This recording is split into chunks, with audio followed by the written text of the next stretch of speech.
Well, it's the first day of school, which is and September is still filled, for me, filled with smells and memories and visions of new beginnings. You know, it's a great season of hope. When we came in the first day, we had 3 buildings. What is the art building now? It was the cafeteria, the administration building, and what is the science building now? And in the science building were our classrooms. That was the classroom buildings. That was the 3 buildings on the campus. That was it. That was it. It was fields with snakes in it, you know, all kinds of animals in it. But that was it, our 3 little buildings. Before the first day, what it was like was talking her into looking forward to coming to a new school with new friends, new location, new building. Uniforms, leaving public school where she had been since kindergarten. So I can remember the car trip out with 2 of my girls in the car, and it was pretty quiet. And particularly when we first went over that rickety bridge, that was a concern for all of the original trustees. But we made it, and they got out, and now what? and it was scary. It was very scary. When I drive in that gate and I see that sign, and I've been doing it for years now, I still get excited. When I see that pond and that fountain, I look out at the beautiful campus. I see the custodians in their carts busy going around beautifying the campus. I see teachers scurrying to the classrooms getting excited. They're here early to get their classroom set up. It's a feeling that evokes this sense of pride every time I drive onto this campus, that wow, I'm a part of Country Day.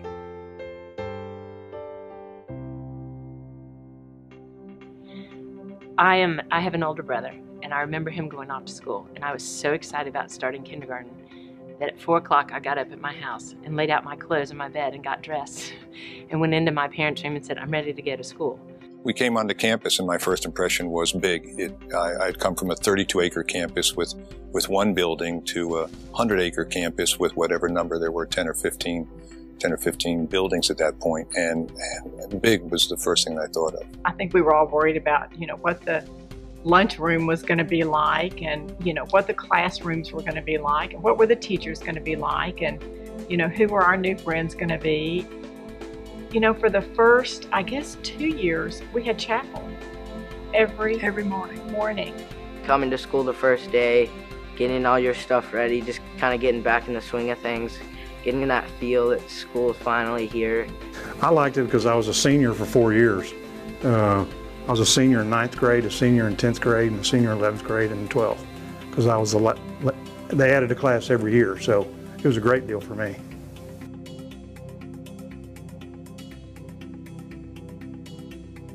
Peter Swartz had a strong plumb line of tradition. I was so tickled when my daughter Angie told me that she's going to be a room mother at kindergarten this year. I thought, that's great, here we go again. The first one was, of course, the kindergarten rodeo. It's just who we are as kindergartners. Everything leads up to the kindergarten rodeo, and then you tie that into the Fort Worth Stock Show, and it's just the kindergarten rodeo. No one ever forgets. I was a barrel. I was a barrel racer.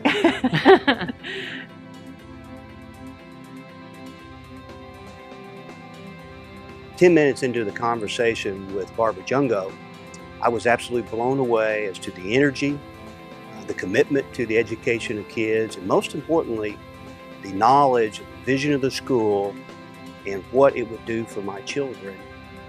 That's part of who we are. That's not a curriculum that's written. I don't have a curriculum on positive self-esteem. I don't have a curriculum on leadership. I don't have a curriculum on the goodness of people. What I expect is that when a child is here in this community, we are, by example, teaching them how to behave and how to respond and how to care and how to give back. I think when you have a positive experience, that you want that same thing for your children. And Bill and I certainly had a wonderful, positive experience while we were students here, and we continued that as alumni, and it was wonderful being able to have this as an option for our kids when they started school. I wholeheartedly agree. It's unbelievable, truly. I certainly never had the expectations of, I think Pete Swartz kept saying 900 is our max, 900 is our max. We don't ever want a school bigger than 900 because we'd have to build all these new buildings and teachers, etc. Well, this is an amazing campus. I know when they walk out of here, they are prepared. And they were prepared better than I was when I graduated from high school. In all regards, they have a better awareness, a greater awareness, a global awareness. They're educated in all of the arts, all of the academics, and certainly the athletics. Mr. Peterson told us that when someone asks where you go to school, you stand up straight and say your full name. So my name is McKenna Breedlove, and I go to Fort Worth Country Day, the best school in the country. This community wants progress. They want the best, and you're not going to get that if you're not running it 100%. One of the things that I think is the most admirable about Country Day is the commitment of the leadership of both the administration, the faculty, and the board of making sure that Country Day remains a compassionate member of the community. The school and Fort Worth are so intertwined. I mean, besides the fact that we bear the name Fort Worth Country Day, which I'm very proud that we have that, by the way. Tom Ryan, Bob Hanger, Perry Bass, Jim Garvey, but most of those were grandfathers. So, that was one set. And then Paul Leonard and Rufus and Elton and Bill Meeker were all parents. I truly believe their interest was establishing a good educational institution for their children, their grandchildren, and for Fort Worth. I mean, here you've got the business leaders of Fort Worth interested in this school. That this school to me is a beacon, a lighthouse of an incredible education legacy, and that's only because of the generosity and forethought of many, many people who've put time, effort, and financial support to this school. It's invaluable. We're intertwined in a way that I can't even imagine us being separated.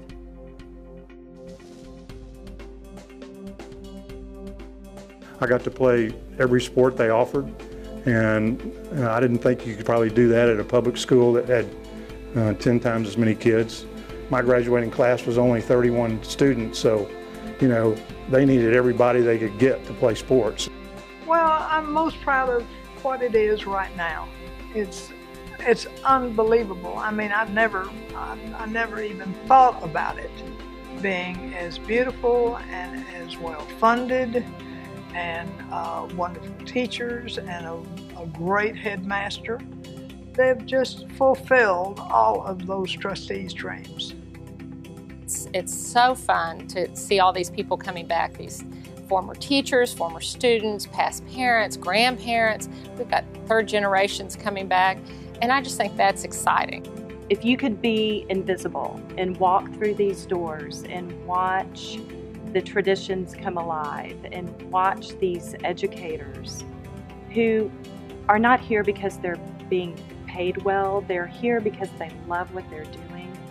They're the top in their field, and you see them during lunch or after school investing their time in the future of these kids. And then you take those same kids out of the classroom and you go watch them on the athletic field, and then they have to leave the game early because they have to go sing in the choir during the play performance. I don't know where else you're going to find that. I mean, 50 years ago when the school started with an acorn of an idea, those board of trustees started with a simple building in the middle of these fields, and it's grown into a great tradition. There's an honor and an integrity and a sense of pride in what has been built here on this corner of Bryan Irvin. If I had the opportunity to go back in time and take advantage of all of the curriculums that are offered here, I'm going to talk about 3 A's, the support of these well-rounded kids. We give the opportunity to go and pursue arts, certainly the core academics in a traditional school education environment, you know, the math and sciences, and then certainly the athletic side of it, being able to participate and hone and develop leadership skills in and out of the classroom. So when we talk about 100 kids in a class, every kid has the opportunity to excel in one of those environments that fits them. And quite honestly, I see Fort Worth Country Day as guiding, leading force in this community. And this first 50 years is a very cherished legacy on which to build for the next 50 years. Yeah, 50 years from now, I don't know what it's going to be like. I can't wait to come back and see what it's like when I'm older. Maybe I'll send my kids here, hopefully. See how it goes. It's a wonderful, humbling opportunity. It actually humbles me to be able to give to this school, to know that I can give back to a school that's given so much to me. It's given me the opportunity to be the teacher I've only dreamed of being. I would say, like, everything about this school is like the best school in the universe. And I'm talking like there was no other school like this one. No one. No other school.